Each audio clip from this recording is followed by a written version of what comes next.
السلام علیکم ناظرین، میں ہوں نیلم نواب، آپ دیکھ رہے ہیں پی کے نیوز۔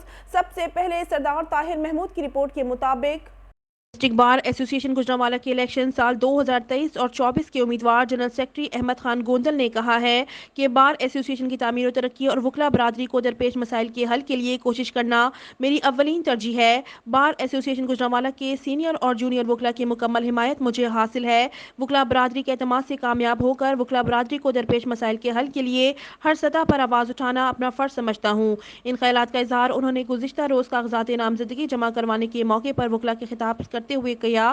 انہوں نے مزید کہا، گوجرانوالہ بار کے تمام وکلا میرے بھائی ہیں، ان کے مسائل کو ہمیشہ اپنا ذاتی مسئلہ سمجھ کر تقدو کرتا رہوں گا۔ میں بار ایسوسی ایشن کی وکلا برادری کو درپیش مسائل سے اچھی طرح واقف ہوں۔ انشاءاللہ کامیاب ہو کر وکلا برادری کی محرومیوں کو دور کرنے کے لیے ہر اول دستے کا کردار ادا کروں گا۔ اس موقع پر ممبر پنجاب بار کونسل چودھری عرفان سعید، سیکرٹری بار آصف محمود رندھاوا، سابقہ سیکرٹری بار احمد ندیم گوریا، لیاقت سندھو، جے ایم چٹھا اور دیگر وکلا بھی موجود تھے۔